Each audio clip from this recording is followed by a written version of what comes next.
Hai, selamat malam. Kita jumpa lagi di Pelka Bicara. Malam ini kita bersama sebenarnya orang yang saya perhatikan sejak lama dari jauh. Dalam artian bukan stalker tapi sebagai fans. Ketika zaman telepon, zaman Eddie and the Cityfish, dulu saya jadi ikut bagian dalam manajemen band. Yang kebetulan bandnya itu ikut tour sama Eddie ke Buleleng.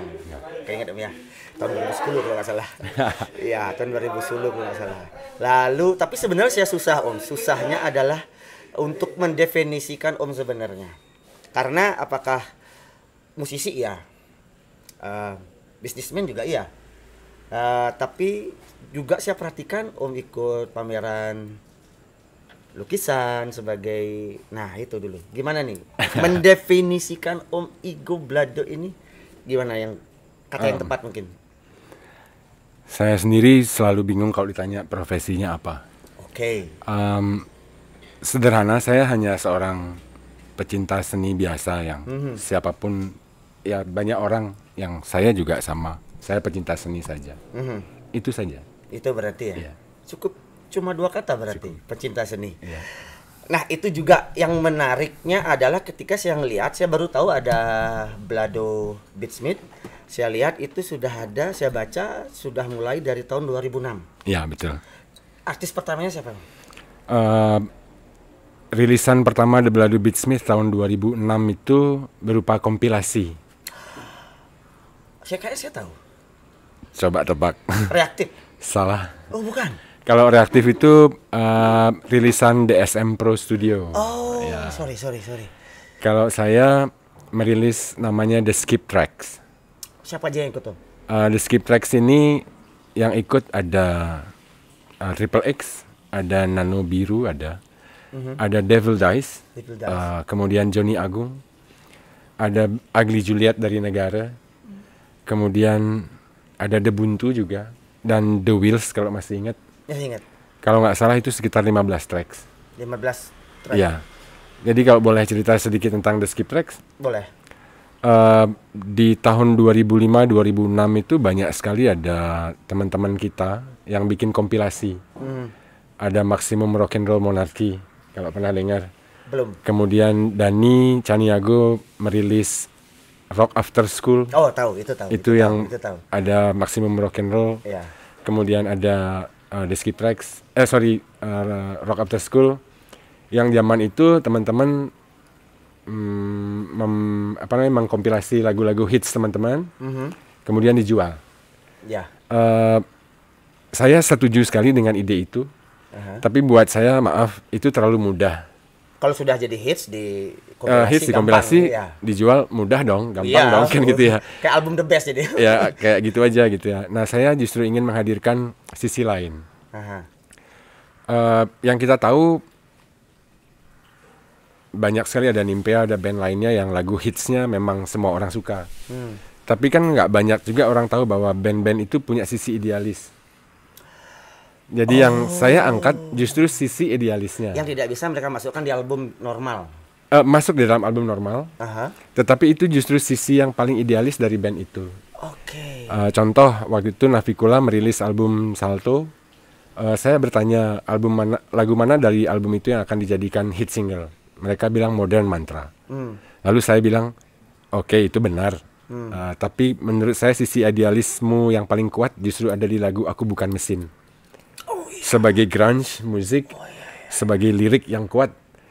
Tapi mereka tidak berani merilis itu sebagai sebuah hit karena masih berpikir bahwa orang suka atau tidak ya, kan gitu ya.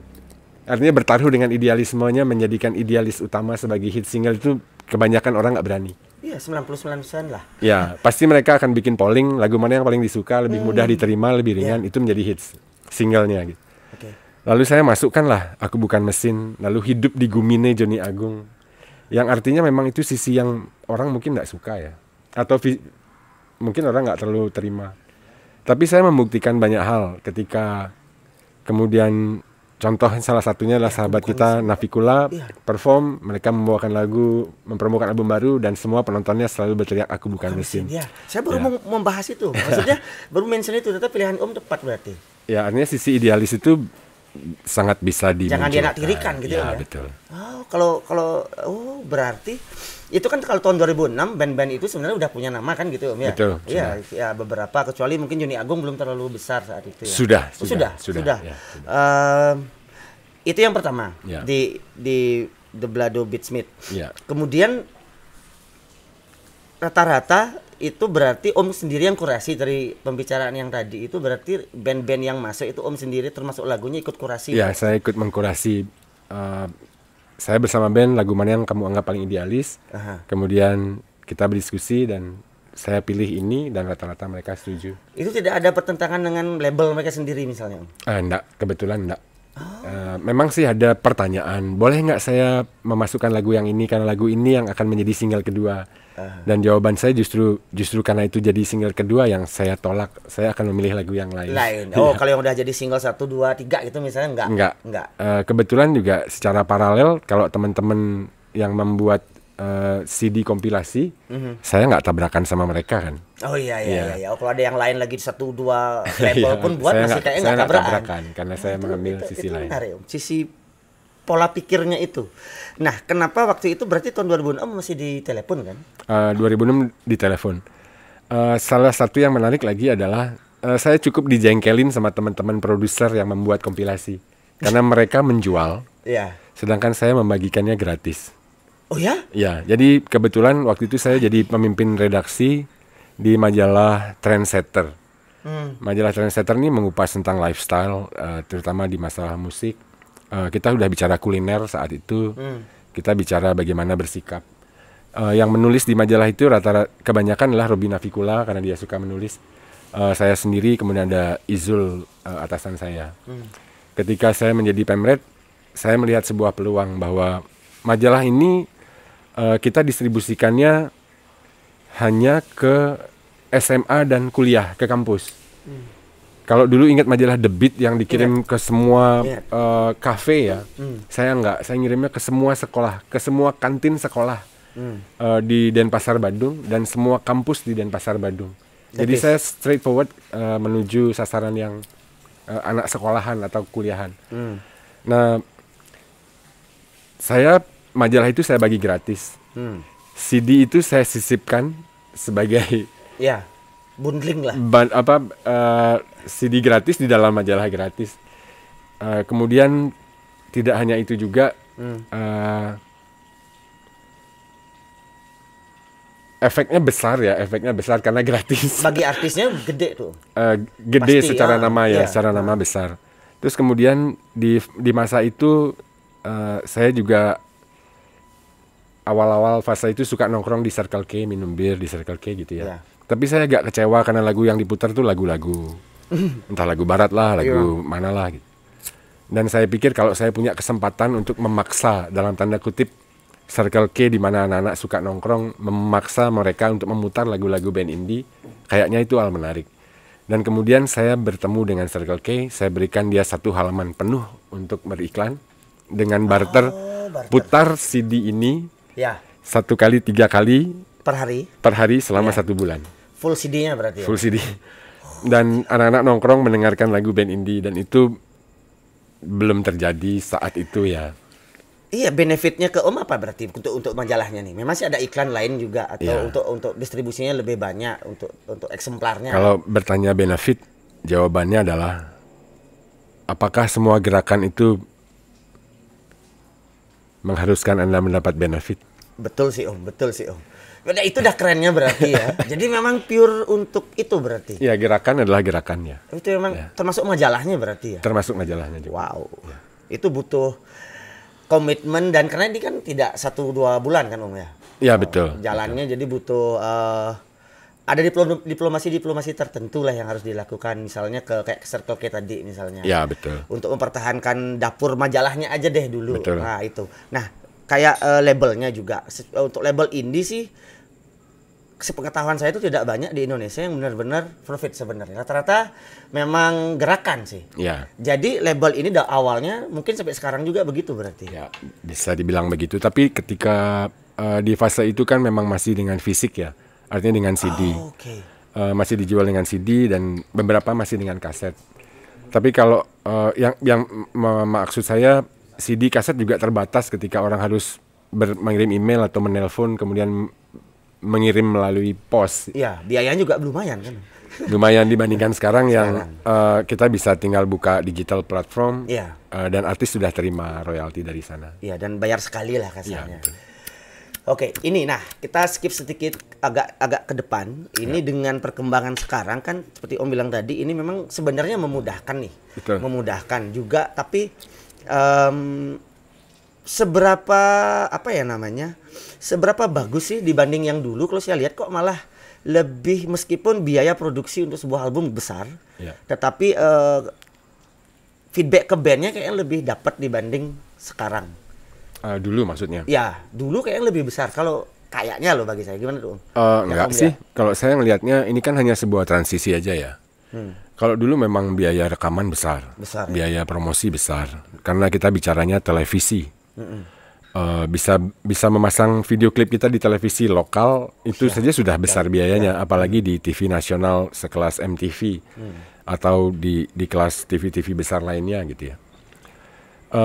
Semua kalau saya ngelihat parameternya aja, kalau dulu terukur, artinya berapa fisik yang terjual, ya? CD yang terjual itu parameternya ada. Ya. Kalau sekarang ada juga, bahkan ya bukan fisik. Kalau sekarang kita melalui dengan digital platform, parameternya kan jelas sebenarnya. Parameternya sangat jelas dan sangat transparan. Oh, sangat transparan dibandingkan dulu. Label suka nakal juga kan?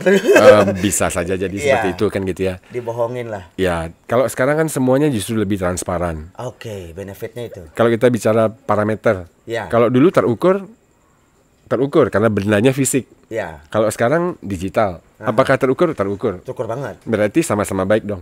Betul. Ya. Dibandingkan plus sekarang biaya produksi recording lebih murah. Murah jauh. Ya. Oh ya, win-win lah ya. Ya. Win-win. Kembali lagi ke The Blado Beatsmith. Jadi dari sekian tahun berarti udah hampir 14 tahun. Ini awalnya Om sama siapa aja sendiri? Saya belum sempat, artinya saya cari-cari nggak ada informasinya. Ya. Ini Om sendiri, terus sekarang gimana? Kalau nyari-nyari informasi semestinya ketemu, karena saya tipikal orang yang selalu menaruh jejak di dunia maya. Jadi kalau search di Google The Blado Blogspot, saya naruh The Blado Beatsmith Blogspot, di sana ada semua album yang pernah dirilis oleh The Blado Beatsmith. Saya nggak nemu tuh. Ya, nggak apa-apa. Jadi kalau fase itu 2006, saya membangun The Blado itu sendiri, dan saya membaginya menjadi dua.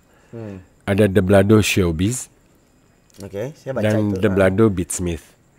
The Blado Showbiz khusus di ranah pertunjukan saja. Yang artinya saya terbuka dengan siapapun itu yang mau bareng bergabung main atau kita ada panggung. Kalau Beatsmith memang by kurasi banget ya. By kurasi banget. Jadi nggak pernah ada vakumnya sebenarnya, jalan terus berarti. Kalau The Blado Showbiz-nya yang berjalan terus. Oh, yang Showbiz-nya jalan terus. Yang berjalan terus. Yang Beatsmith-nya sempat. Yang Beatsmith-nya itu berhenti. Album terakhir yang saya rilis adalah Dialog Dini Hari. Yang album yang mana nih? Album pertama. Album pertama. Ya. Habis itu udah sama label ya? Ya, saya memang mengundurkan diri dari keterlibatan dengan Dialog Dini Hari. Atau karena kesibukan mulai untuk di showbiz-nya. Ya. Dan saya melihat juga Dialog Dini Hari waktu itu saya rasa saya sudah cukup untuk membantu membidani, melahirkan dan mengempu, sudah bisa berjalan sendiri ya, sudah cukup. Dan kita semua senang melihat mereka hari ini sudah tumbuh besar kan. Iya, besar banget. Menjadi aset kita lah. Aset ya. Itu sekitar tahun 2009 2010. 2009. Berarti dari itu saya lihat Om aktif di malah ke hal yang apa ya namanya high prestige lah, lukisan segala macam. Kok bisa terjun di situ? Saya kaget sebenarnya sih. Jadi kalau memang disebut high prestige enggak, saya balik kembali ke dua kata yang tadi. Jadi saya hanya pecinta seni biasa saja. Kebetulan beberapa teman-teman percaya, jadi tolong bantu mendampingi. Mendampingi di berkarya, kemudian membantu menyiapkan mereka untuk berpameran. sampai ke luar negeri gitu kan? Ya kebetulan seperti itu. Om itu kan basicnya sastra kan ya? Kebetulan sekolahnya saja ya. Itu relasi ke apa maksudnya dalam yang dijalani sepanjang hidup lah. Dari itu tuh manfaatnya apa Om dengan belajar sastra itu? Jujur kalau saya di sastra Inggris dan saya nggak terlalu sekolah sebenarnya. Kuliah saya nyelesain tugas ya, saya wisuda ya, tapi di kampus justru saya lebih banyak bikin event. Jadi versi membuat event yang lebih banyak berpengaruh pada hidup saya ketimbang akademisnya.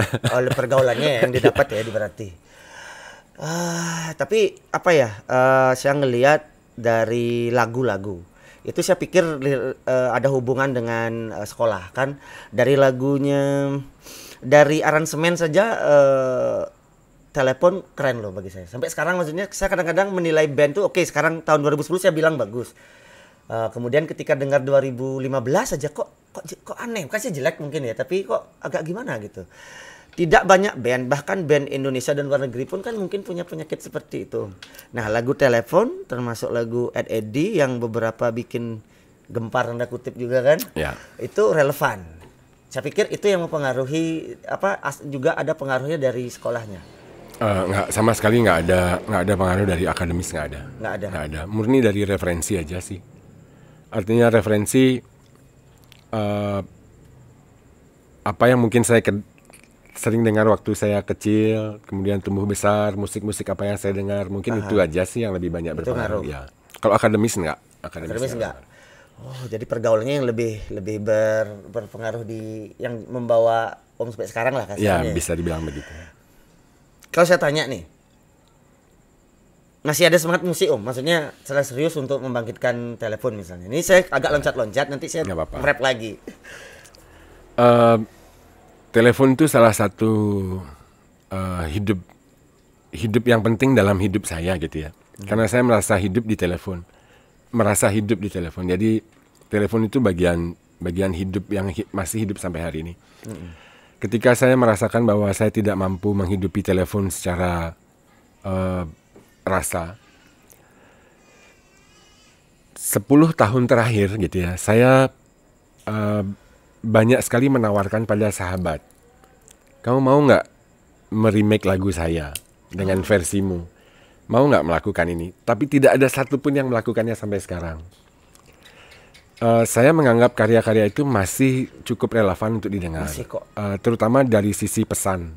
Yes. Makanya saya pengen sekali ada beberapa band yang mudah-mudahan mau melakukan itu. Harapan saya waktu itu. Tapi ternyata tidak.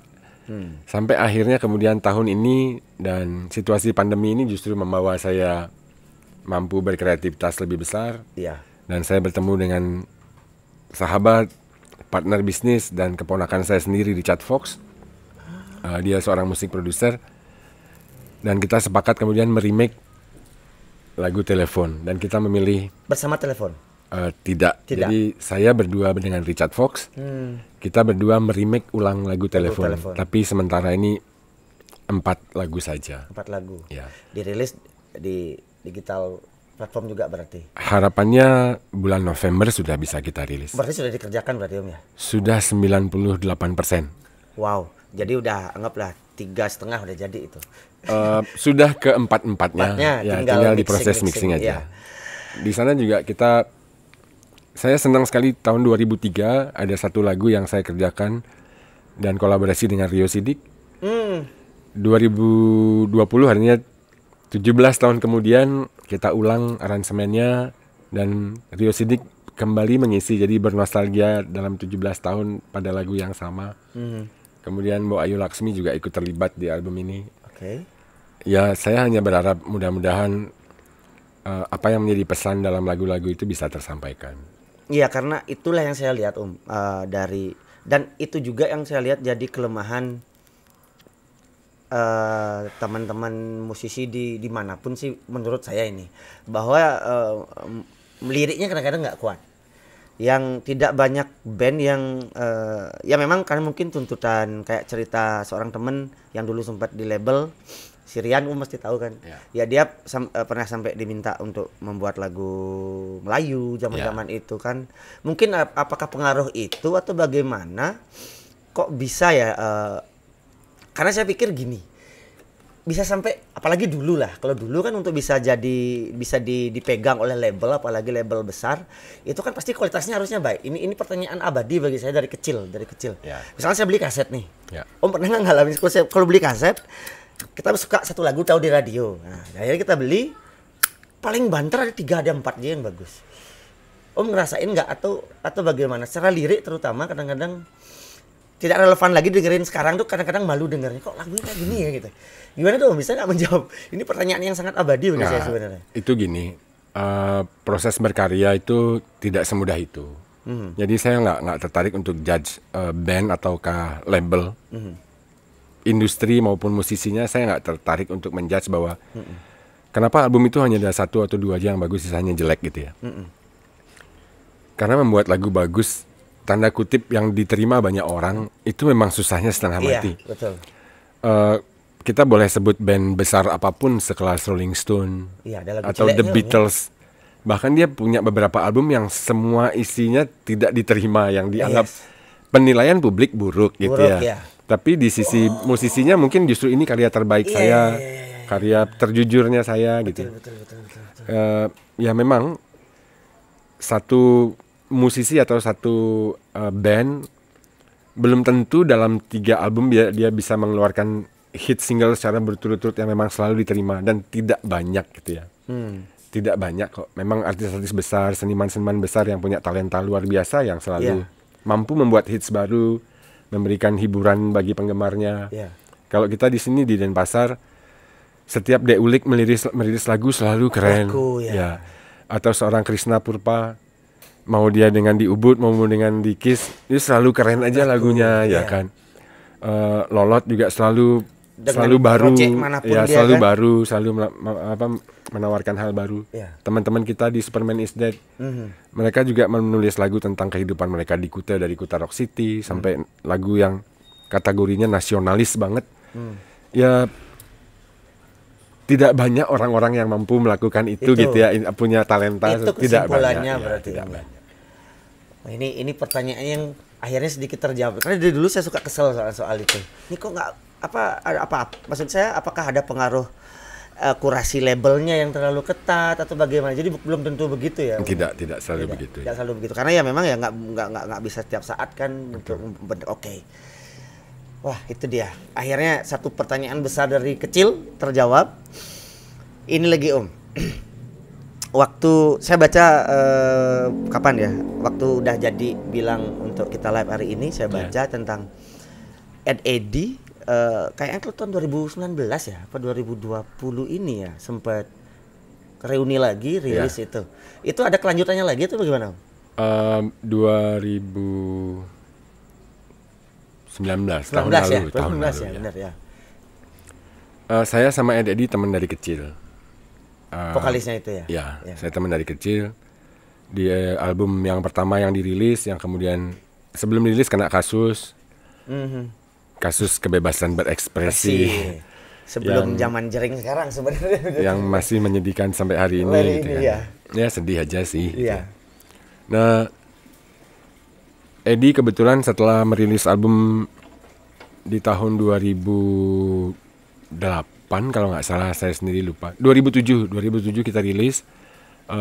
Berapa bulan setelah itu Eddy pindah menetap hijrah di Australia. Sehingga memang menjadi komunikasi yang susah untuk berkarya kembali. Atau mungkin itu memang dari semesta yang sudahlah, kalian nggak usah kumpul, kalian kalau kumpul nakal banget gitu ya. Sudahlah, kamu pisah aja dulu gitu ya. Nanti kalau udah tua mungkin baru kumpul lagi gitu. Lebih damaian dikit lah ini sih. Padahal kita masih tetap menulis lagu bersama. Sebenarnya. Ya. Kita ada lagu berjudul Brownie. Brownie si anjing perempatan gitu. Itu belum sempat kita record. Tapi kemudian kita merecord yang lebih awal, berkangen-kangenan itu di lagu berjudul Nyanyian Jurkam. Iya, Nyanyian Jurkam. 2019 itu. Abis itu gimana? itu prosesnya juga menarik. Ya itu dah. Edi jauh, kita di sini. Oh jadi dia nggak di sini berarti? Enggak, Edi di Melbourne, saya dan Ben di sini. Saya dan Ben juga sangat susah kumpul. Apalagi sama itu. Bertahun-tahun seperti itu aja terus. Akhirnya saya mencari jalan pintas. Saya minta tolong bantuan Gede Kurniawan. Dia juga posisinya jauh di Singaraja. Jadi saya minta Edi rekam gitar bolong ke saya. Habis itu kita dengar partnya cocok, kita kirim ke Gede Kurniawan. Gede Kurniawan membuat aransemennya secara penuh, lengkap dengan drum, bass, gitar, semuanya lengkap dibuat sama Gede Kurniawan. Bukan Om yang main gitarnya berarti? Bukan. Jadi entar dulu dikirim ke kita. Dikirim ke kita. Oke. Saya pikir ini pola yang berhasil mempercepat bagaimana kita kreatif. Kita dibantu seorang arranger yang sangat baik seorang Gede Kurniawan. Siapa sih nggak tahu karya-karyanya gitu ya. Demores. Dia membuatkan aransemen, itu revisinya tidak lebih dari 2 kali. Dan revisinya minor. Gede tolong ganti ininya, tolong potong ini. Sudah. Dia perbaiki, kirim. Kemudian Edi memberikan jadwal bahwa minggu depan dia akan di Bali selama seminggu. Dia nyampe pagi, kita langsung ke studio rekaman berdasarkan aransemen yang dibikin oleh Gede Kurniawan. Oh jadi take ulang? Take ulang. Gitu. Supaya soul-nya tetap dapat. Oh iya. Tapi kita latihan berdasarkan lagunya yang dibuat Gede. Kayak denger karya terus kita ini chordnya ke sini, ini chordnya ke sini. Kamu salah kayak gitu, lucu ya. Ya lucu banget. Kayak ngulik lagu orang dulu ya. Kayak ngulik lagu orang pada lagu sendiri. Ya kita pagi latihan, sore langsung rekaman. Besok malamnya kita take gitar lagi sedikit, kemudian take harmonika, Edi take vokal. Malam kedua sudah selesai, hari ketiga mixing, pembuatan video klipnya langsung di studio. Hari keempat mastering, hari kelima naik digital platform, hari ketujuh kita perform launching. Langsung konversi versi itu? Ya, konversi pers, manggung di Antida. Besok paginya ini berangkat Australia. Jadi nggak ada promo lainnya? Nggak ada, jadi seminggu kita kebut nyelesain 1 lagu. Oh jadi ini memang prosesnya memang fokusnya berkarya, berkesenian gitu ya? Wow. Ya saya sama Edi kita paham lah. Pertama kita berdua jauh. Edi di Melbourne. Berkarir di musik itu nggak bisa buat kita. Tapi kita ingin berkarya karena kita punya rasa ingin berkarya. Kita pernah dapat sebuah dilema menarik. Tahun 2007, nama 2006 ke 2007 nama kita cukup naik karena kasus. Ya good news bad news is good news. Gitu ya. Nama kita naik banget, kita sempat tour beberapa kota sama teman-teman juga kan. Terus sama J-Rock juga, sama SID, sama SID juga kita tour banyak. Habis itu salah satunya adalah Java Rocking Land yang pertama. Itu mereka beremail, tolong buka website kita dan lihat wishlist. Kita masuk wishlist kita nomor 1 pertama. Wishlist Indonesia loh ini. Berarti. Ya, untuk Bali, musisi dari Bali kita masuk wishlist nomor 1. Di luar yang sudah masuk. Artinya sudah ada SID, Navikula kalau nggak salah ya. Nah, kita wishlist berikutnya. Saya bicara sama Edi, kita mau main nggak di Rocking Land? Edi bilang, bagus nih kita manggung terakhir sebelum ke Australia. Saya jawab, nggak ada gunanya kita main. Karena toh band ini akan kamu tinggal. Jadi bagaimana kalau kesempatan ini daripada kita pakai, tapi kemudian kita sendiri nggak berkarir, kasih yang lain berarti. Kita kasih yang lain. Siapa yang nanti? Saya mengajukan waktu itu Suicidal Sinatra. Jadi kesempatan itu kita gunakan aja buat orang lain. Itu diterima sama manajemen. Diterima. Wow. Oh jadi nggak, wow. Ya nggak usah egois aja gitu kan. No. Bayangin aja gitu. Kamu mendaftar ke sekolah kedokteran yang nyari 5.000, yang dicari cuma 100. Terus kamu masuk. Nggak jadi dokter terus? Masuk kamu masuk aja udah. Begitu masuk semester 1, aku nggak suka dokter, aku pindah. Yes. Bayangin 1 orang tepat di bawahmu yang kesempatannya kamu ambil. Gitu ya. Iya kan? Ya udah mendingan nggak usah aja sekalian dari awal, kasih orang lain. Java Rocking Land. Iya. Itu menarik, salah satu cerita di balik Edi Residivis yang tidak banyak orang tahu. Saya di asli speechless nih. Santai bro. Iya. Serius loh. Kalau kasarnya Om, kalau saya itu tak ambil Om. Kasarnya itu kayak milestone kan gitu Om ya. Ya. Tapi kan kita ngelihat juga nggak ada gunanya buat kita. Lebih berguna buat orang lain lah. Wow. Alright. Itu dari tadi aja ya kita dari awal itu Om. Saya lihat dari awal Om tuh selalu benang merahnya satu tuh. Berkarya, suka awal bukan berkarya dulu. Memang cinta seni, Ya. berkarya, bukan mikirin duit. Yang pertama, walaupun kalau ada ya syukur kan gitulah kasarnya. Betul, ya. Dan itu jadi, maksudnya pada akhirnya kalau tadi saya nanya keterkaitan sama sekolah itu apa sekarang dari apa yang Om capai sekarang sampai sekarang itu apakah ada faedahnya lah kasarnya dari pergaulan yang memang kayaknya nggak pernah jauh dari musik selama ini, apa aja lah koneksi atau apa misalnya? Ya, kalau faedah pasti berfaedah, bermanfaat itu pasti bermanfaat. Apapun itu gitu ya. Kita ditabrak orang aja kita berfaedah kok, bermanfaat. Siapa yang nabrak cantik, kenalan, pacaran gitu ya, bisa aja gitu. Ya kan cuma motornya yang sadar. Tapi kalau dari musik ini banyak berkah buat saya. Yang pertama adalah saya menambah teman banyak banget. Oke. Saya punya teman jadi banyak punya teman banyak banget. Percaya tuh, banget tuh. Dan nggak terbatas hanya di ruang atau di sebuah pulau Bali, tapi banyak sekali gitu ya. Iya. Karena seniman di mana-mana selalu mendapat tempat yang menarik gitu ya. Iya. Ketika kita kemanapun pergi, apa pekerjaanmu? Saya hanya seorang musisi. Kamu penyanyi atau kamu seniman? Kamu pasti asik. Iya, benar. Menjadi obrolan yang menarik gitu ya. Faedah berikutnya adalah di masa kampus ketika sering bikin acara dan juga ketika berkarir selalu membuat acara. Salah satunya adalah saya dipanggil waktu itu sama Sampurna di Bali. Ini ada sebuah manual book, kamu coba baca. Kamu datang, ini buku, kamu pulang. Bukunya setebel ini. Saya pulang. Saya baca itu, nggak nyampe ya sehari selesai, besoknya datang lagi. Saya bilang saya sudah baca, saya sudah cukuplah paham sedikit gitu ya dari buku itu. Apa yang Bapak maksud dengan menyuruh saya membaca buku itu? Gitu ya. Betul. Oke, itu manual book untuk mengerjakan Emerald Life Wanted pertama. Kalau kamu bersedia, saya percayakan kepada kamu untuk megang Bali Nusra. Terus saya jawab, saya merasa cukup mampu, tapi pasti banyak kekurangan, tolong dibimbing. Dia bilang oke. Terus yang kedua, saya tanya apakah Bapak membaca koran? Karena saat itu saya sedang statusnya terdakwa, sedang menjalani persidangan. Dan bapak-bapak itu bilang itu tidak masalah, kreativitas itu urusannya berbeda. Kalau kamu mau ini saya percayakan. Jadi Emerald Life Wanted pertama, kedua, ketiga, kemudian maju ke Road to Soundrenaline, itu semua dipercayakan ke saya. Jadi dari musik, dari pertemanan, dari apa yang saya lakukan, saya kemudian mendapat kepercayaan pekerjaan. Dan dari sanalah saya harus berjuang lagi untuk membuktikan tanggung jawab yang diberikan kepada saya.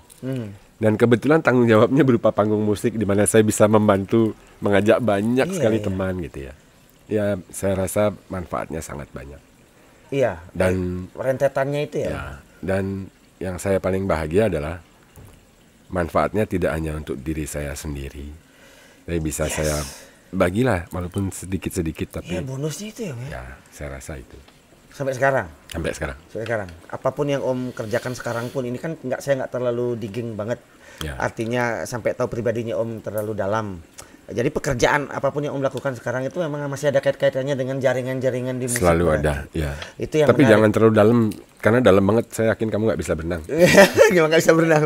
Iya. Sama juga kalau saya mau nyanyi, saya selalu tanya ke penonton, hai kalian semua apakah bisa berenang?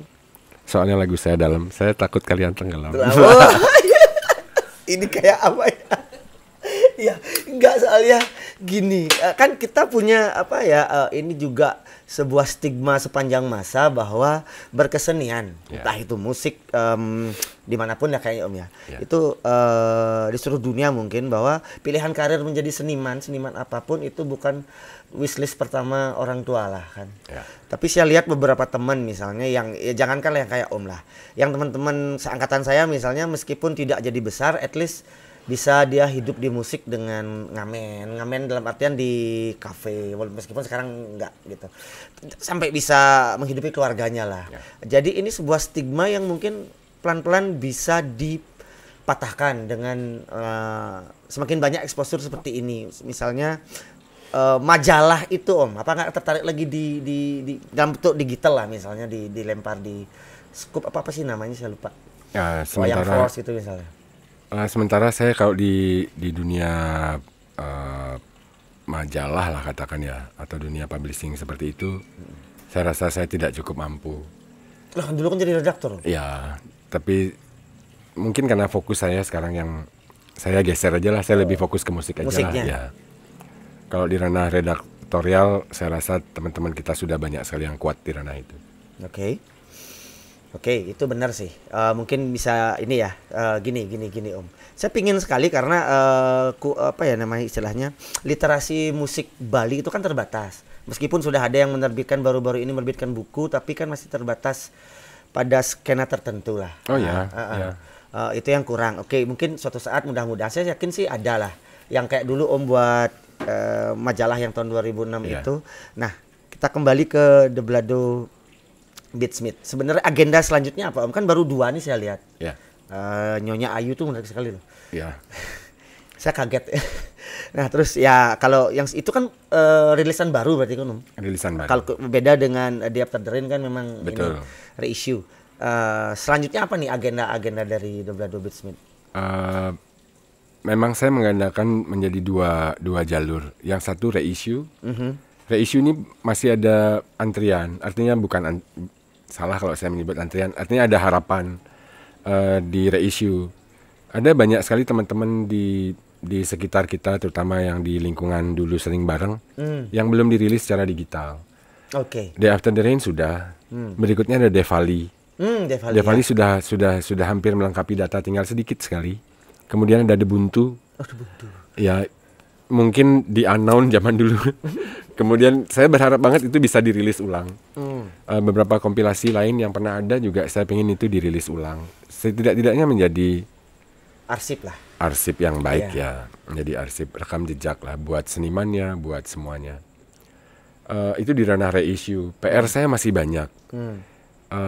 Termasuk Ayu Laksmi juga, kalau kalian perhatikan Suara Semesta 1 yang 1 terutama itu belum dinaikkan ke digital. Mbak Ayu Laksmi sudah mempercayakan ke saya Suara Semesta 1 untuk segera dinaikkan.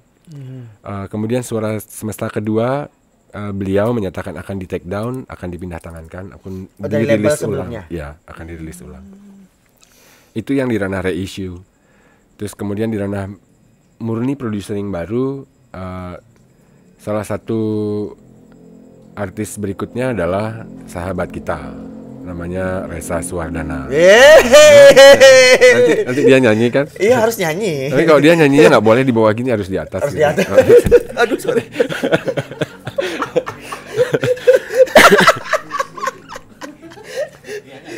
Siapa lagi Om? Ya setelah Reza, kemudian Telepon Remake, artinya saya sendiri dan Richard Fox. Kemudian berikutnya ada Lita Lautner yang solo. Yang versi solo. Kalau yang kemarin kan dia rilis bersama Pohon Tua Kreatorium bersama band Soul Food. Nanti Lita akan merilis solo single dengan kita. Jadi memang ini akan panjang nih, maksudnya fokusnya Om di musik nih berarti. Ya, saya hanya berharap apa yang bisa saya lakukan, dan kalau saya dianggap cukup bisa membantu, saya akan berusaha melakukan itu gitu. Ini menarik. Karena selama ini kan yang label di Bali kasarnya pergina lah ya, yang nggak terlalu banyak dan lebih ke. Nah ini maksud saya adalah pertanyaannya, Ini spesifiknya gimana Om? Batasannya, maksudnya memang sih kualitas pasti kan gitu. Oke. Apakah ada batasan bahasa atau batasan genre atau Oke, apa? enggak. Kalau di The Belado Beatsmith kan selain dia mereissue, kemudian memproducering, Yep. The Belado Beatsmith juga sebagai music publisher. Jadi music publisher itu artinya tidak harus selalu saya yang memproduseri atau The Belado Beatsmith memproduseri. Contoh teman-teman Palka atau teman-teman lain merekam lagunya sendiri, memproduseri diri sendiri, kemudian dirangkum menjadi apakah itu EP atau hanya single, Yep. kelar. Kemudian saya membantu untuk merilis secara digital. Jadi saya tidak masuk di ranah producering, tidak masuk di ranah berkarya, tidak masuk di ranah apapun, tidak masuk di ranah manajemen sekalipun. Yes. Saya murni sebagai musik publisher saja, artinya bisa melalui saya. Di Bali kan sebenarnya yang sudah menjalani terlebih dahulu adalah Antida Music Records. Antida, ya. Ya kan. Teman-teman kalau berkarya tinggal datang ke Antida, ini album saya, buatin surat kontrak, mereka yang naikin ke digital platform. Kemudian saya sekarang mendirikan bendera yang sama, artinya ya ada beberapa toko pilihan lah kan gitu ya. Ya. Ya artinya saya dengan Anom Darsana juga sahabat baik. Saya juga tidak akan mengambil kuenya dia gitu ya. Kuenya masih lebar banget kan. Artinya, ya tokonya masih banyak gitu Tokonya ya. masih banyak. Sementara baru 2 sih kalau Ya. yang secara legal mendapat kontrak resmi dengan Believe Digital Indonesia, baru Antida Records dan The Belado Beatsmith secara label gitu ya. Ya. Jadi saya bisa membantu sebagai music publisher. Oh gitu berarti. Jadi kalau misalnya prosesnya gampang aja, tinggal kontak langsung kan ya. Oh iya. Ini sebenarnya kemudahan karena gini. Tapi ada batasan kualitas gak itu lagi Om? Saya ingin mengulik itu. Maksudnya walaupun cuma sebagai publishing, Ya. gimana nih? Pastinya ada sebuah kuratorial. Nah, Pastinya ada kuratorial. Yang pertama kita semua tahu tidak boleh ada unsur sara. oke. Ya kan. Yang itu pertama, terus yang kedua pasti ada standar sebuah kualitas audio. Audio oke, betul. Kalau audionya tidak mampu untuk ditayangkan, ya pasti belum bisa dibantu. Oke. Ya. Itu casnya ada nggak Om atau gimana? Dia hanya 1 kali dalam 1 kali pendaftaran. Itu kali pendaftaran. Ya, hanya sekali untuk 1 karya. Contoh, Itu karya. 1 karya saya mau rilis single, oke dia bayar hanya 1 kali, itu sepanjang hidupnya kita akan mereport. Oh ya? Dan dia juga bisa cek sendiri kok, artinya bisa Iya, berapa membuat- view-nya? ya, Apa bisa. view, apa listeningnya? Atau ini album, oke dia hanya bayar 1 kali, ya tinggal terima report selanjutnya. Kalau boleh tahu berapa Om ini untuk menariknya? Kalau angka pasti nggak boleh kita sebut. Aha. Tapi nggak terlalu lah pasti. Nggak banget lah, itu hanya admin aja. Iya. Ya, nggak kok. Oh, nggak. ini peluang Karena kan kita berbagi atau The Belado Beatsmith didirikan bukan mendapatkan uang dari situ. dapat uangnya dari mana Om? Ya dari bagaimana lagu itu didengar orang, diklik atau di-download. Oh iya benar. Karena kan kita punya share di Sharing. sana. Oh iya benar. Sorry. Jadi kita dapat dari listeningnya ya. Om, Ya, ya? betul. Ah, Yang sharingnya artinya, di situ. ya, artinya saya juga sebenarnya punya kewajiban ikut bantu mempromosikan secukupnya, ya, sewajarnya gitu. Sewarjanya dalam artian gimana nih Om? Kalau dia bagus ya kita promosikan sangat bagus. Tapi kalau memang dipromosikan beberapa kali tetap aja melempem ya susah juga kan. Iya benar sih. Kayak di dopingin gitu kan Ya. lucu juga, nggak akan panjang juga Betul, umurnya. Terus Mako Maco. Kok bisa Om arahnya ke situ? Ya pertama saya perokok berat banget. 1 hari saya bisa 4 bungkus kalau ngerokok. Lebih banyak dari saya itu berarti. Ya itu kalau nggak ngobrol. Kalau ngobrol Dikitan ya. jamnya nambah, begadang bisa sampai ketemu 5-6 bungkus jadinya sehari. Saya memang pecinta rokok, saya pecinta tembakau, dan kemudian sahabat kita Jero Koming membuat racikan ini dan saya nggak bisa menolak bahwa ini sangat baik. Saya tidak bisa meracik, tetapi saya punya kemampuan dengan teman-teman. Salah satunya sahabat saya di sini ada Agus Sadu. Kemudian ada sahabat kita di sini juga yang memahami dunia marketing, ada Melin. Kita kumpul bertiga, kita membangun sebuah brandnya. Jadi kita lebih ke branding, bagaimana membuat brand, bagaimana mempromosikannya, bagaimana memarketinginya gitulah. Ya so far mendapat tanggapan apresiasi yang sangat baik di publik. sangat baik. Sudah ada di toko-toko online juga kan? Ya, di marketplace, di Tokopedia, di Shopee juga sudah ada. Iya. Selain apa namanya jeruk koming yang di Mengui itu kan menurut saya. Betul, yang pernah ketemu di Gus Wica. Tapi memang selain karena passionnya itu, selain karena memang ketertarikan sama, karena memang passionnya di rokok ada, kemampuan branding ada. Tapi ini berarti salah satu produk yang akan terus Om jalankan meskipun sudah ini atau ya semoga masih diizinkan. Kalau tiba-tiba saya kena urusan dengan legal yang saya tidak mampu, saya pasti mundur lah. kok bisa legal loh? Ya dia harus ada cukai dan segala macamnya. Oh iya benar. Di situasi pandemi ini ya saya jalanin apa yang bisa saya jalani aja. Lebih ke dalam situasi seperti ini, saya dengan teman-teman kita apapun yang menjadi ide, kreativitas, sepanjang itu positif kita kerjain aja gitu. Ini kayaknya udah jalan hampir setahun ya Om ya? Belum. Ini start by pandemi, berarti start by Maret lah. Oh ya? April malah sebenarnya. Jadi waktu ketemu saya bulan Mei kemarin itu baru berarti? Baru. Nah, Om kan banyak bergaul nih dengan seniman-seniman muda, lintas genre lah. Maksudnya ada yang musisi, ada yang mungkin desainer gitu.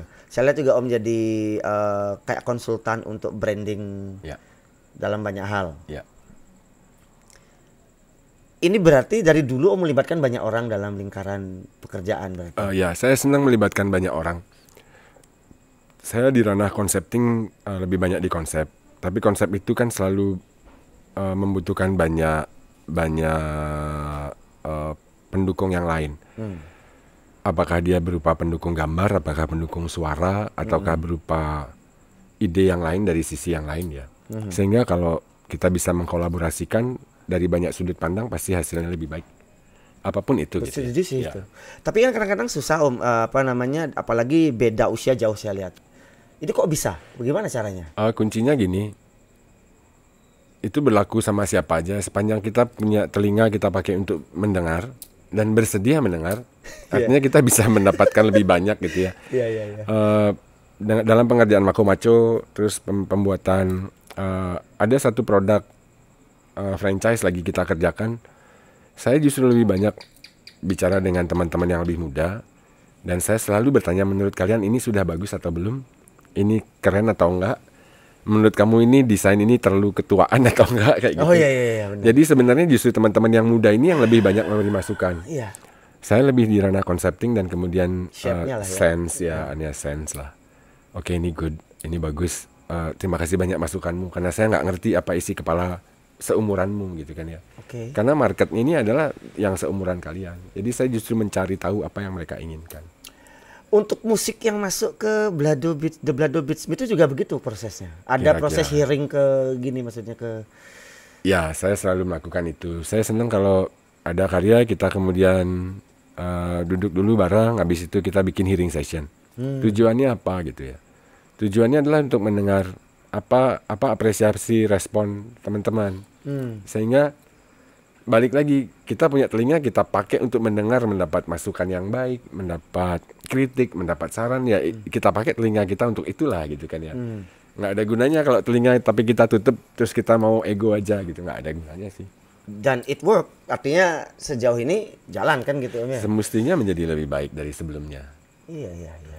Itu yang saya lihat CSET yang sendiri alami sih. Artinya saya sendiri agak susah membentuk tim karena telinganya ditutup. Bisa jadi. Ditutup pakai headphone. Juga sih. Tapi itu benar-benar susah Om. Karena saya sendiri ngerasa kok susah ya. Apakah saya yang bego atau bagaimana gitu loh. Jadi ini memang itu salah satu yang saya cari sebenarnya. Salah satu pertanyaan yang ingin saya sering tanyakan ke banyak orang juga yang saya lihat berhasil membentuk tim. Bukan berarti dia punya perusahaan besar enggak, tapi kadang-kadang orang yang cuma bekerja berlima tapi saya lihat efektif banget. Itu sangat mengagumkan. Seperti saya lihat di timnya Om sendiri gitu loh. Saya lihat desain-desain yang maksudnya yang promo-promonya ini sesuai dengan kayak cover albumnya gini deh. Cover album Nyonya Ayu itu ciamik banget gitu lah. Simple but powerful lah desainnya. Kayak gitu. Itu kerjaannya Nyonya Ayu sendiri tuh saya nggak ikutan. Dia sendiri? Wow, tapi ya artinya dapat ya entah gimana ya prosesnya ya kok bisa gitu loh. Saya hanya bantu promosiin aja. Tapi kunci tadi kalau pertanyaannya gimana bangun sebuah tim, kuncinya adalah pakai telinganya, pakai mata, pakai alat inderamu. Jadi dengerin, saya akan mendengar apa yang akan kalian katakan gitu ya. Dan kalian punya ide, ya tolong ngomong dong. Kalian kan punya alat untuk bicara, sampaikan apa yang menjadi ide, karena itu akan menjadi baik gitu. Tidak mau satu arah lah gitu kan ya. Sepanjang bisa dua arah, ngobrol, diskusi, pasti ada suatu hal yang lebih baik dari sebelumnya yang ada di pikiran kita sendiri. Iya sih, itu ini membuat saya terdiam nih. Jangan gitu dong, kalau gitu kita pulang nih. Pulang deh, kita tutup. Oh belum. Masih beberapa hal yang sebenarnya dari sebelum yang waktu kita janjian itu saya pingin tanyain, misalnya ya. Misalnya Resa mau nyanyi jam berapa nanti? Gitu. Iya, di sini sih sekarang kita perlu jeda nih. Oh, beneran nyanyi nih. Dia jedanya ngambil gitar kan ya? Ngambil gitar, dia ngambil gitar. Resa itu pintu ke toilet, bukan pintu pulang. Iya. Ntar om saya.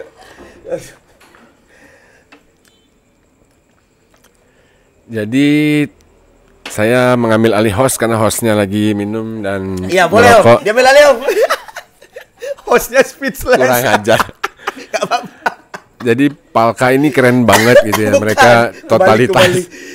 Palka ini totalitas, keren. Mereka selalu mencari tahu ada apa aja sih di sekitar kita ini, dan mereka mengangkat siapa saja gitu kan. Resek sih sebenarnya. Palka ini keren gitu ya. Makasih om. Dia bilang saya keren punya tim, dia lo timnya keren banget gitu kan. Cuma segini nih. Berapa orang tapi solid, totalitas gitu kan. Ya, aduh. Ini luar biasa gitu kan, ini luar biasa. Itu. Ya, saya ingat nih pertanyaan saya om. Saya selalu nganggap ada bukan kelemahan sih, ada gap nih di dunia publishing, apa namanya istilahnya, publishing musik terutama lah, musik lah di Bali, karena kita selalu di bawah bayang Jakarta, Bandung, Jogja, Surabaya. Kalau secara apa namanya ya, jumlah talentnya kayaknya cukup deh kita. Tidak kekurangan, juga kualitas juga enggak. Buktinya kayak saya lupa nama bandnya, sampai bisa main di Hammer Sonic segala macam ya. Itu kan kita mestinya nggak perlu kaget loh. Nggak perlu kaget. Iya kan ya ya, nggak perlu kaget, tapi kok ya hebat sih iya, tapi sebenarnya kalau kita gimana sih om, sebenarnya kok bisa ada lubang yang sangat jauh nih, apa kok lubang ya, apa ya, gap yang jauh banget nih, kesenjangan gitu. Kenapa ya masalahnya kita selama ini dari zaman dulu? Kesenjangannya sebenarnya kalau dulu ada kesenjangan tinggi. Kesenjangannya ada di mana? Kesenjangannya adalah di pusat informasi. Hanya itu saja. Dulu. Kalau sekarang kan nggak ada. Sebenarnya kan? Udah nggak ada. Ya. Sudah nggak ada lagi gitu kan ya. Saya tahun 2007 2008 awal kalau nggak salah, saya membawa Dialog Dini Hari untuk pertama kali ke Jakarta. Saya membuatkan janji untuk eksklusif interview dengan majalah Rolling Stone, majalah High, dan majalah Trax. Iya. Trax itu punyanya MTV kalau nggak salah ya, dengan Trax Magazine. Saya ingat sekali bagaimana seorang Adib Hidayat, pimpinan redaksinya, Rolling Stone ya. Ya.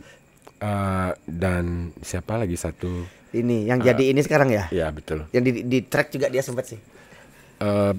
Mereka duduk, mereka bertanya ketika mereka selesai interview dengan Dialog Dini Hari, mereka bertanya kepada saya, dan saya masih ingat pertanyaannya. Dia bertanya seperti ini, Igo, kenapa setiap ada band yang datang ke Jakarta, entah dari mana, entah kamu yang bawa, entah Rudolf Dektu yang bawa, entah JP Sanger yang bawa, pokoknya ada band yang datang ke Jakarta, kenapa mereka selalu keren dan selalu berbeda dibandingkan oke. Itu pertanyaan dari seorang Adib Hidayat sama Soleh Solihun kayak. Sama Soleh Solihun ya. Itu pertanyaan tidak bercanda. Iyalah. Karena mereka bilang bandnya selalu keren dan selalu berbeda. Oke. Mereka bertanya, dan jawaban saya adalah begini, Mas Adib, Mas Soleh Solihun, sebenarnya bukan keren dan berbeda. Sebenarnya karena kita frustasi aja. Maksudnya? Jadi begini, kalau band-band di Jakarta, di Bandung, kemudian ke sini, ke timur, ke Jogja, ke Semarang, ke Surabaya, mereka berkarya yang mau menginginkan label ya. Mereka membuat karya dengan berpatokan dengan lagu apa yang lagi tren, lirik apa yang lagi tren, musik seperti apa, aransemen seperti apa. Karena mereka mampu mengejar itu dalam jarak dekat. Sekarang dari Bali, kita bikin musik, kita bawa ke label. Habis itu dikasih tanda setengah lampu kuning gitu ya. Bolak-balik. Kita kalah ongkos, kalah waktu. Dan seandainya pun kita diterima di label, kita kalah upacara adat. Iya kan? Iya. Ini ada promo nih gini-gini, nggak bisa Pak, saya galungan gitu kan. Dalan. Ya. Nggak bisa. Nah artinya adalah kemudian musisi di fase angkatan saya waktu itu memilih ngapain kita bikin lagu yang di orang lain suka. Ngapain kita berkiblat ke Jakarta? Ngapain berkiblat ke Bandung? Saya membikin apa yang saya suka. Toh saya nggak akan diterima di sana. Wih, itu benar-benar. Sehingga karyanya kemudian tidak peduli dengan tren yang ada. Sehingga dia menjadi original. Semuanya original. Rockabilly Indonesia tumbuhnya di Bali. Kemudian reggae yang purely berkarakter, selain Tony Q berkarakter sekali, Johnny Agung dia berbahasa Bali, bercengkok Bali, tidak ke Jamaikaan ya kan. Bener. Kemudian banyak sekali musisi yang sangat kuat secara musikal, secara originalitas. Ya kita memang udah keren dari dulu aja, yang dasarnya frustasi, ngapain kita mikir, kita bikin aja yang kita suka. Dasarnya itu aja kok. Nah, itu yang membedakan. Sehingga di sini banyak karya-karya original sebenarnya. Nah, kemudian itu zaman dulu ketika pusat informasi di Jakarta. Tapi SID bisa kok, dia menolak untuk tinggal di Jakarta. Dia tetap stay di Bali. Sudah sama label kan? Ya, dia melakukan itu dan berhasil. Apalagi sekarang zaman digital. Kalau kalian mau besar ya apapun yang harus kalian lakukan dengan secara serius. Contoh kalian punya sebuah band, kau bikin karya, bikin lagu, bikin album. Kalau kalian hanya main di sini aja ya nggak bakal juga. Artinya bagaimana kalian berkorespondensi dengan teman-teman penulis di Jakarta, pereview musik di Jakarta, atau dari mana saja yang kalian kirimin singlenya, kalian kirimin linknya. Gimana menurut kalian pendapat tentang musik saya? Mengirim lagu-lagunya itu ke semua musik director yang ada di radio. Kalian harus gerak, nggak bisa cuman rekaman, lempar, habis itu diam dan kemudian berharap. Terus kemudian ada orang yang lain tumbuh besar dan kalian iri. Itu nggak banget gitu ya, nggak banget. Seberapa kalian kerja ya segitulah hasil yang kalian akan temukan gitu ya. Dan sekarang lebih mudah gitu maksudnya. Sekarang semestinya lebih mudah. Kalian kan bisa berteman di Facebook atau Instagram atau apapun, kamu bisa koleksi siapa aja, DM dia, dong, gitu. Habis itu dengerin ini karya saya gitu kan, tolong di review kalau menurut Anda pantas. Gitu kan ya. Ya dia kan juga telinganya juga banyak dengar karya segitu banyak. Mungkin dia belum mendengar kita sebelumnya, tapi dengan kita berusaha, mungkin dia meluangkan waktunya 1 menit 2 menit untuk mendengar. Kalau dia menurut dia nggak bagus ya nggak di review. Tapi kalau menurut dia bagus, dia pasti akan bicara kok. Tanpa kita suruh. Iya. Jadi ada pattern-pattern yang salah nih Om, berarti di kalau branding itu kadang-kadang kan kita ayo di like dong, di gini dong. Nggak cuma sekedar itu. Nggak bisa kayak gitu juga ya, kayak kita maksa temen makan masakan kita yang bahkan kita bukan pemasak aslinya, masaknya kayak gitu kan. Saya dari dulu sering banget bicara di beberapa forum-forum kecil sama teman-teman musisi ya. Kalau kalian pengen bukan bagus, kalian mau menjadi sesuatu, yang pertama kalian harus beda dari orang lain. Dengan menjadi diri sendiri, menggali diri sendiri, kemudian tampil menjadi berbeda di antara orang lain. Pertama kalian gak bisa manggung dong dengan baju yang sama ketika kalian lagi nyapu di rumah. Itu kan ya. Terus kedua, kamu manggung pakai gitar, ya misalkan sebuah merek Fender Stratocaster gitu ya, berwarna hitam. Habis manggung udah pulang. Kali jutaan orang di dunia ini main dengan gitar warna yang sama gitu ya. Kamu membangun cirimu lah gitu kan. Memulai dari itu gitu kan. Kalian harus melakukan itu untuk dirimu sendiri setidaknya, sehingga membangun cirinya dulu. Sehingga begitu kamu mau manggung di mana aja, mau foto di mana aja, orang langsung kepikir, ih gila keren banget dia beda sendiri kayak gitu. Iya. Ya tapi kok kamu sama dengan orang lain, kamu nggak akan nongol. Artinya begini, Iya. zaman digital, zaman dulu masih analog sama aja. Kamu ngerilis sebuah album, mau sekata besar Musika Records atau Sony Records pun yang merilis album kamu, tapi covernya biasa aja, isi lagunya biasa aja, terutama cover ya. Begitu dipajang di toko kaset, covermu tuh udah nggak banget gitu ya, orang juga nggak tertarik kali gitu kan Iya. Kalau sekarang istilah kita library gitu ya, huge atau Besar. perpustakaan maharaksasa ini, kita sekarang ngerilis sebuah single atau sebuah album. Kalau kamu nggak bisa membuat perbedaan dirimu, apa jadinya kamu hanya debu di antara sekian besar perpustakaan itu gitu. Karena sekarang makin banyak yang merilis sendiri kan Om. Ya, artinya kalau kalian bisa menjadi diri sendiri, menaikkan sebuah ciri yang tersendiri, pasti jadi sesuatu. Stand out lah. Ya, sih stand out lah. Optimis pasti ya. Optimis. Contoh kamu jalan di pasar Kereneng lah. Kalau kamu cuma biasa aja sama yang lain, ya sama aja dengan yang Kayak baju lain. orange gitu misalnya kasarnya. Ya kalian pakai baju warna beda gitu, ada apa dilihat gitu. ini. Pasti semua orang ngelihat. Lihat, Itu aja dulu lakukan gitu ya. Terhadap karyamu, terhadap dirimu sendiri gitu. Oh itu. Jangan ngarep deh, jangan ngarep kalau kalian biasa-biasa aja terus kalian iri ngeliat orang, "Oh, kok dia bisa ya manggung di panggung itu? Kok dia bisa di Effortnya panggung?" juga dibarengin gitu ya. Effortnya juga dong. Iya, artinya bukan berarti gini, selain karyamu bagus, butuh effort tambahan dan itu tidak sebentar, tidak juga ringan. Ini bukan ringan sih bahasa Om ya. Tidak sebentar dan butuh konsistensi gitu mungkin kali ya. Kata yang paling tepat adalah konsistensi. Konsistensi ya. Konsisten aja, menjadi diri sendiri dan konsisten. Gitu. Iya, itu. Tapi ini ada pertanyaan nyeletuk Om. Nggak boleh. Ini Om, karena saya sebenarnya membenci single Om. Ya. Saya lebih suka album. Iyalah, siapa juga suka single terus menerus jomblo. Bener juga ya. Habis single, double single, mau double kayak triple masih aja single gitu kan. Ya tapi om mencintai nggak membuka album gitu Om? Artinya album kan biasanya ada benang merahnya, ada pesan panjang yang lebih luas lah diceritain. Itu gimana di masa digital nih Om? Album itu pasti lebih menyenangkan ya. Tetapi album itu butuh effort yang terlalu besar. Dia butuh dana, butuh waktu yang lebih besar. Betul sih. Yang di fase digital ini saya rasa nggak perlu. Oh ya? Kalau bisa dipecah jadi mini album saja sudah cukup. 3-4 lagu gitu ya Om? Ya 3-4 lagu, ya 5 lagu cukup. Gitu. Rilislah segitu. Ngapain juga gitu kan ya. Kalau kalian punya 2 single keren, mendingan pisah aja jadi 2 EP yang berbeda gitu. 2 EP berbeda. Ya. Mungkin tahun depan lagi satu. Ya. Wah itu saran yang gila itu. Ya, semestinya seniman juga punya 1 year plan. Jadi setahun tuh mau ngapain gitu. Semestinya ada plan seperti itu. Dan kalian coba buka nanti ilmu yang di-share sama Seringai, sama Aryan. Dia hanya menyebut kalau nggak salah 1000 fans fanatik dan bandmu sudah hidup gitu. 1000. Ya.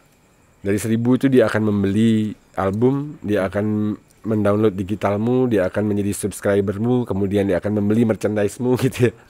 Saya lupa 1000 atau 10.000 itu. Pokoknya dengan cara itu aja sebenarnya kamu mampu membangun itu, bandmu hidup kok. Ya mereka udah buktikan mungkin. Ya, dia sudah. Sampai sejauh itu kan Om ya. Tapi kembali soal gap itu tadi Om. Berarti sebenarnya kita sudah sangat dapat keuntungan nih. Sudah. Keuntungan. Tapi pandangan Om sendiri nih, kan Om mungkin memerhatikan beberapa yang rilis kan sekarang satu single video klip udah dibandingkan yang dulu nih Om, yang secara objektif lah. Ya.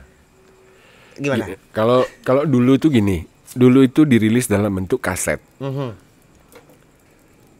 Kaset itu ada C15, C30, C45, C60 yang menunjukkan durasi. Durasi, oke. Ya. Ya.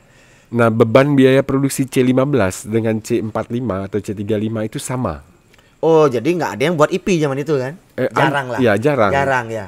Makanya sebenarnya lebih murah kalau kita menduplikasi kaset ke C45 atau C60. Makanya LP semua. Jadi ya long play semua kan gitu ya. Sehingga memang single itu sangat jarang. Single itu sebenarnya banyak terlahir itu di piringan hitam. Oh ya betul. Ya, piringan Kecil hitam ya. ada berbentuk single. Jadi mereka bahkan melakukannya seperti ini. Mereka merilis album. Setelah itu mereka merilis single. Yes. Nah, single yang sama dirilis ulang Dari album yang sama. Yap. Dengan kategori extended play. Itu tujuannya untuk apa? Itu untuk dipakai para DJ. Jadi intronya lebih panjang, ending belakangnya juga lebih panjang, sehingga para DJ dia akan lebih banyak membeli yang extended play. Jadi ketika dia mau menyambung, gampang juga kan? Bukan, ketika mau menyambung antara lagu satu dan lagu yang lainnya, dia punya kesempatan untuk menyambung. Kalau dulu disc jockey kan benar-benar disc. Ya, artinya piringan hitam. Makanya ada istilah extended play. Dibuatkanlah rilisan extended play, single extended play. Di dalam itu biasanya ada versi asli dan versi extended yang lebih panjang. Nah, kalau lagunya panjang, dia mengeluarkan radio play yang pendekan. Yang lebih pendek itu dia. 3 menitan lah. Nah, fungsi single itu sebenarnya itu zaman dulu. Fungsi single itu untuk radio play, extended play. Oke, lanjut dong. Ya, gitu sih. Gitu. Tapi kan itu berlakunya di piringan hitam. Ya. Piringan hitam. Nah, kemudian di era digital teknik itu digunakan. Teknik promo itu digunakan. Artinya kita rilis single aja.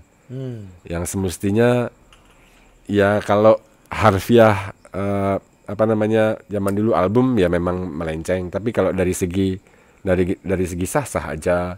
Tapi kalau dari segi efisiensi sangat efisien. Jadi memang lebih baik kalau bisa di single dulu, single aja, nggak apa-apa. Nah, ini sekarang kan main susah, Om. Main susah. Ini mungkin akan panjang kan gitu ya, kira-kira panjang. Dari digital aja bisa hidup nggak kita sih jadi seniman? Kira-kira nih dalam kadar baik lah dulu, jangan bagus. Ya. Kalau berat itu pasti. Iya. Buat semua ya. Buat artinya semua, buat musisinya, buat industrinya semua berat. Tapi harus kembali lagi ke yang tadi. Satu, cirinya diri sendiri. Kemudian kedua, eksistensi. Saya dulu mengalami hidup saya mau manggung di mana ya dengan telepon, karena tidak ada tempat yang bersedia memanggungkan saya karena band saya elektronik. Sementara zaman itu zaman punk rock. Yes. Ya, saya selalu mengajarkan sama banyak orang, terutama pada diri saya sendiri. Kalau tidak ada panggung, buatlah panggung sendiri. Dalam artian? Ya, saya bikin aja acara saya sendiri. Bikin saja acara sendiri, mau di tempat temen kek, mau di kafenya siapa. Jadi ke sana, udah ada sound system belum? Boleh, saya main sini ya. Jadi saya nggak perlu nyewa sound system, saya main aja di sana. Kreatif berarti ya? Ya, harus gitu aja. Sekarang di digital gini juga kita bisa banyak melakukan apa aja kok. Kita ada handphone yang sudah bisa live streaming untuk live Instagram atau apapun. Kalian hanya konsisten aja, mau main di rumah, mau main ke tempat teman, ke kafenya siapa ada sound system colok, aku manggung di sini ya. Gitu. Lakukan aja konsisten, pasti berbuah daripada diam. Itu menjawab daripada diam. Banyak keraguan saya tuh. Karena memang sih semua susah kan Om ya sekarang nih kan. Semua hampir nggak jalan kecuali bisnis makanan paling. Sama yang sembako gitulah. Tapi sebagai musisi kan, dan juga seniman yang lain mungkin kecuali hal-hal tertentu pasti susah nih. Padahal kemudian kan godaan untuk berhenti itu kan banyak kan pada akhirnya, dan teman-teman banyak juga yang kasarnya berhenti sementara kayak gitu. Ya, salut juga sih ngelihat beberapa teman-teman yang masih ya kayak si Reza misalnya, kayak si siapa lagi ya. Ya Rian juga saya lihat sih hidupnya memang di situ. Jadi karena ini pertanyaan yang sangat besar dan pertanyaan yang dari dulu bagi saya, seperti yang saya bilang tadi, untuk hidup di musik itu kan, di berkesenian itu kan tidak mudah. Iya. Tetapi kalau kita kan menyenangkan ya Om ya. Dan ini sebenarnya Om rasa sama nggak sih kalau misalnya gini, Om tidak menjalani kehidupan sebagai seniman, misalnya Om mencintai bukan di kesenian nih. Patternnya sama nggak? Ini mungkin agak melebar sekali pertanyaannya, tapi patternnya sama sih kayak apa gimana Om? Misalnya gitu Om jadi pengacara gitu misalnya, dengan effort yang sama nggak sih? Sama ya kayaknya. Jadi apapun profesimu, kamu harus bisa jadi diri sendiri dan outstanding, harus berbeda dari yang lain. Oh, oke. Jadi bukan sekedar menyenangkan, bukan sekedar jadi diri sendiri, tapi harus stand out. Ya, harus outstanding ya. Udah Harus itu udah dapat rapnya sebenarnya sih. Ya. Contoh tadi aja lah, kalau mau jalan di pasar Kereneng itu dan Iya. bajumu sama, ya kamu nggak akan terlihat oleh Nggak siapapun. terlihat, iya, right sih. Sederhana aja. Itu sebenarnya saya bilang cukup. Oke. Tapi Om ada yang ingin disampaikan lagi nggak? Tetap kreatif aja sih, jangan berhenti. Kita ngelihat sahabat kita Dadang dengan pohon tua kreatorium. Di masa pandemi yang sangat susah ini dia justru lagi panas-panasnya lagi memanggungkan artis-artisnya dia kan. Ada Soul and Kid, kemudian Manja, kemudian ada pemain keyboard itu saya lupa, pemain piano itu. Kemudian termasuk juga Soul Food yang dia panggungkan beberapa waktu lalu di Rumah Sanur, kemudian dipanggungkan di beberapa tempat lain, kemudian dipanggungkan di kebun vintage. Mereka tetap berkegiatan dan penonton juga beberapa juga datang. Ada yang melalui streaming, ada yang memang datang. secara langsung. Dan itu kan pasti berimbas pada digital. Orang mulai mendengar, ada yang mendownload, ada yang mendengar melalui digital platform. Itu pasti berpengaruh. Setidaknya Kalau tahu dulu. berbuat pasti ada akibatnya. Iya kan? Simple ya. Kalau nggak berbuat diam aja ya pasti ngapain juga. Orang nggak dengar apa-apa jadinya. Iya, nggak tahu lah. Nggak tahu. Oke. Itu apa ya?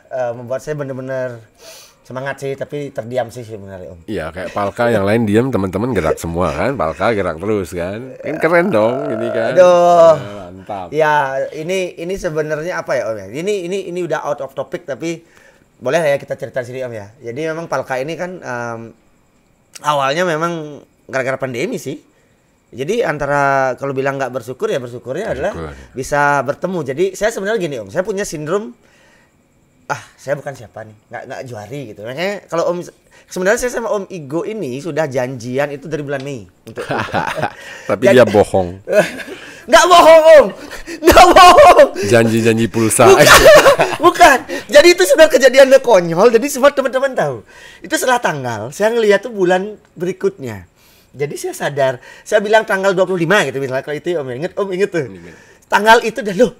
Ini kan tanggal 25. Tapi Palka bicara kan hari Senin, itu hari Sabtu. Iya. Aduh, memalukan ini. Habis itu udah, tapi sebenarnya saya punya sindrom itu nggak bohong Om, sumpah. Santai. Sumpah, aduh, saya nggak bohong. Tapi itu adalah gini. Saya punya sindrom untuk bukan sindrom sih, aku sindrom terlalu serem ya, terlalu kayak Besar-besar kayak kan. ketakutan gitu kan, enggak sih. Cuma saya selalu ngerasa misalnya kayak ketemu Gus Wicca aja saya benar-benar ragu gitu. Pantas nggak saya gitu. Kayak ya ketemu orang-orang lain juga sih. Artinya ternyata tapi jalan. Itu yang saya lihat benar omongan Om tadi bahwa kalau kita membawa sesuatu yang berkesenian tuh lebih gampang. Benar nggak Om? Benar. Apalagi kan Palka juga menjadi media juga kan akhirnya. Niat saya memang gitu. Ya. Jadi media. Kalau media ya harus sebanyak mungkin berjumpa dengan banyak orang. Iya. Walaupun dengan tapi ini mulai berkurang sih. Setelah sekian hampir 5 bulan jalan, saya ngerasakan oke, jalan aja kenapa takut gitu. Ya. Jalan aja, perasaan tidak berani itu mulai saya kesampingkan karena ternyata enggak pernah saya ditolak gitu. Dalam artian welcome semua yang diajak ngobrol gitu. Jadi ini lagi satu Om. Bagaimana baiknya maksudnya secara seperti saya bilang tadi juga adalah saya butuh lebih banyak karena ini untuk arsip. Saya punya paman yang dulu kurator lukis, sekarang jadi mangku.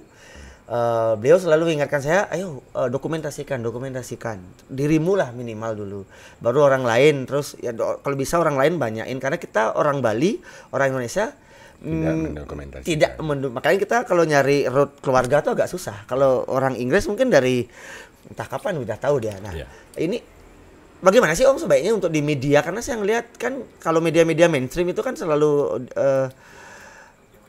ada batasan-batasan yang kita tidak perlu komplain karena memang ya begitu. Nah kita sebagai yang non mainstream tapi punya keinginan pergerakan, bukan pergerakan sih Om, karena saya ingin memuaskan diri saya sih sebenarnya. Karena saya suka ngobrol dengan musisi, dengan seniman suka. Arahnya kemana sih? Maksudnya lebih baiknya mendokumentasikan tuh selain dengan live-live begini apa sih sebaiknya? Obrolan ini kan penting ya.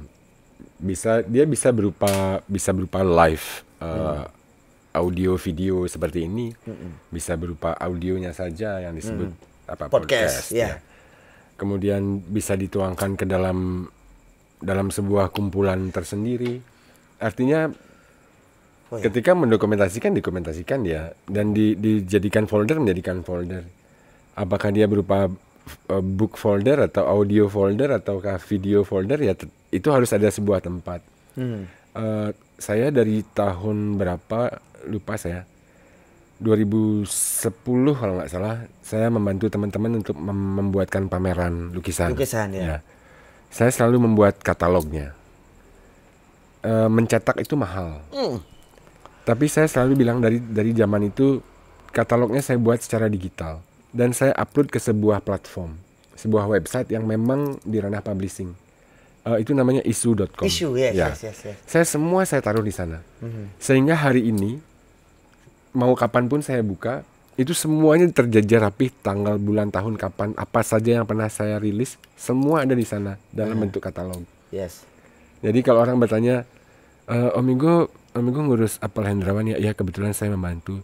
Masih punya nggak bukunya? Buku itu sudah sold out jauh, tapi digitalnya masih bisa. Saya kirim link dan mereka bisa menikmati buku itu kapan saja. Karena saya dokumentasikan dengan rapi, dan saya tidak hanya menaruh di satu tempat. Saya menaruhnya di 2 tempat.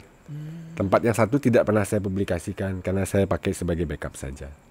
Ya. Tapi di isu boleh dibuka umum berarti? Bisa dibuka umum, sangat bisa. Atas nama Om nih? Semua bisa membuat akun sendiri. Di sana ada layanan gratis, ada yang ya segala macam. Semua masukin ke sana. Kalau berupa publish buku atau katalog atau majalah, semua ada di sana. Saya pernah sih buat majalah dulu. 2 sih, saya sudah upload juga di situ kan. Jadi memang di sisi itu tuh menarik tuh. Di sisi itu menarik karena ini dalam artian kan kalau saya tuh juga punya romantisme gini. Membaca slip CD atau kaset. Itu kalau di Spotify gitu misalnya kan kita tidak dapat membaca siapa penciptanya. Itu yang missing loh bagi saya selama ini. Mungkin itu menarik ya kalau kita misalnya kita taruh di isu misalnya atau di mana atau itu jadi kalau mau ya gimana ya? Ya dokumentasikan aja. Dokumentasikan aja foto cover bagian tengah, bagian apapun itu, termasuk foto CD-nya. Foto CD-nya ya, selain cover dan CD-nya, kemasan secara utuh itu dimasukkan. Lalu kemudian di sana ditaruh linknya bahwa dia ada di YouTube atau di Spotify, taruh aja di sana semua. Karena dia terkonek gitu ya. Sudah semudah itu aja semestinya. Saya suka nih. Kalau mau mau memotret beberapa, ada koleksi CD di atas yang mungkin banyak teman-teman indie lama kayak pernah dengar Tuneta mungkin. Nggak tahu. Nggak ada, itu ada di atas masih. Boleh. Saya suka ya sedikit nggak banyak sih lah. Karena CD yang satunya lagi, 1 dus itu saya taruh di rumah. Oke Om, terima kasih banyak. Sama-sama my brother. Kita sebenarnya tidak mungkin bisa diputus, tetapi pembicaraan ini mudah-mudahan bisa saya mulai edisi ini mungkin kita bisa dokumentasikan dalam format yang lain. Saya jadi punya ide. Terima kasih banyak. Saya punya ide, nanti akan kita post di Palka Facebooknya. Terima kasih. Audionya lah setidaknya. At least audionya ada di sebuah. Dan itu murah loh. Pakai Anchor sekarang kayaknya nggak bayar sih. Oke, itu saran dari lama dan mungkin saatnya sudah saya mulai lakukan.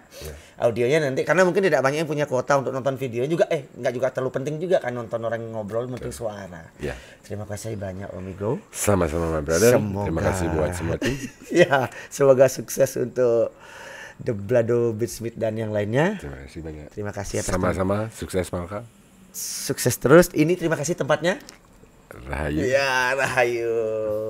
Oke, tetap jaga kewarasan, tetap jaga kebahagiaan. I love you all. Bye bye.